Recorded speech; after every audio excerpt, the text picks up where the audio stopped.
for the younger children, how much physical activity is needed for different age groups.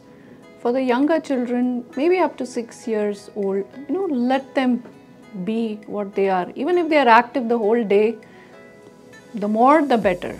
They need their sleeping times, but let them be active the whole of the rest of the day. So for them, there is no upper limit. Between the age of 6 to maybe up to 14, 15, let them do at least an hour to 1.5 hours of some physical activity every day other than their school. If they have participated or enrolled in any activity at school, like a basketball game or a tennis, do include that so that they don't get overburdened with the physical activity, but intense activity, at least maybe up to 1 to 1.5 hours per day. For the older adults, for those who are above 18 and maybe up to 60, 65, it is recommended that 20 to 30 minutes of activity per day, that comes to around 150 minutes per week, is what is recommended for the older adults. Out of that, if you can give maybe a 40-minute time in the week for some resistance training, where you're doing some light weights, some activity which is going to tone up your muscles, that is better. And for the seniors, the same thing. They can't do very intense activity. We just keep it at 20 minutes per day, at least 5 days in a week.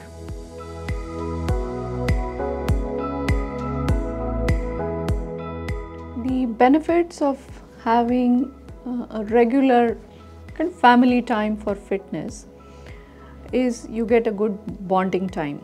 People who complain that they don't have time, I think they should look it up in the perspective that all of us have 24 hours in the day.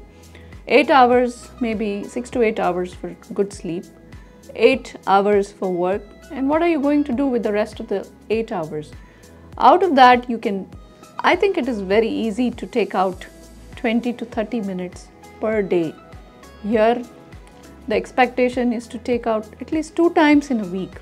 So, the gathering together, a dinner time together.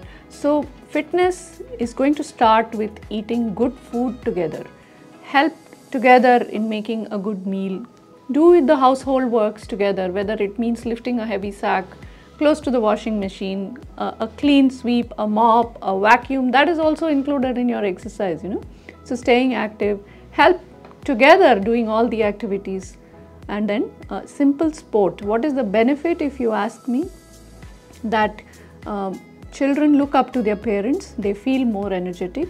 Even individually, we can see that people who exercise have a higher self-esteem. So they perform better not only at home but even at their workplaces. They have a good night's sleep because they have a tired body, the muscles are tired. So a good night's sleep comes as a part and parcel of having a good fitness routine. Plus, they are happy. They are just happy because they got to spend some time together.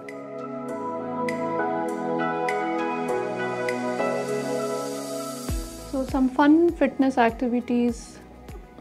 Let me start. Many of us, because we have a lot of help around, we have never picked up a mop or taken a broom or held a vacuum cleaner, lifted up mattresses to clean under the bed, reached up high to clean a cupboard. So all these, I would include them in staying fit rather than just letting your mom do it or dad do it or only one person in the family do it. There are a lot of, this is one part, the daily household work also, I would definitely say it can be a part of your fitness routine. Second thing is there are a lot of online yoga classes which help us in doing a stretching and just stretching that leg. Maybe a parent can take a lead in bending down, touching the toes. Who is touching the toes together? A skipping rope activity. You can't play ball or something at home, but these stretching activities work well. Lifting weights, the small dumbbells that can be made available at home. Trying to lift those light weights to kind of just tone up your biceps and triceps. Leg squats, the children can also do little exercises looking at maybe the elders guiding them. So that can be done at home. I think the rest would be more of outdoor activities.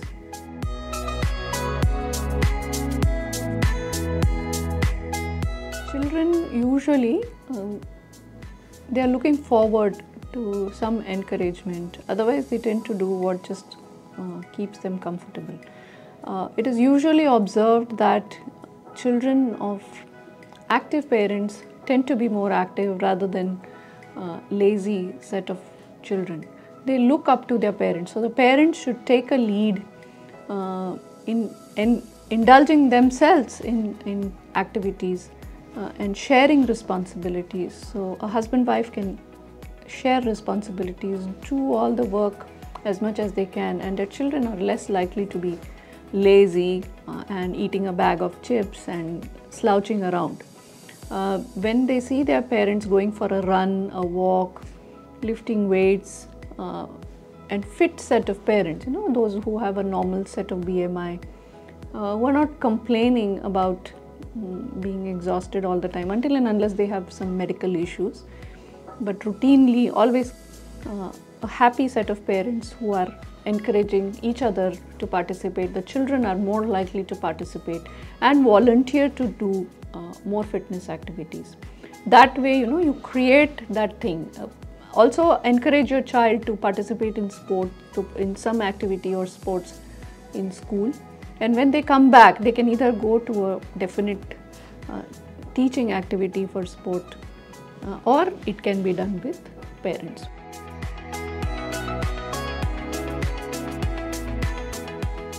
First of all, when it is decided that the family is going to spend time together in a fitness, start slow. The key is to start slow and gradually build up on a routine which is more sustainable and doable, because the plan is to ensure that it becomes a long-term thing. There's no point in starting any activity which is going to go away because everybody got exhausted, somebody got injured. It's a very long activity that is being done and the children lose out of interest. So initially, till they develop and make a plan so that the time is decided, a gradual build up on the time, because everybody may be in a different phase of their fitness.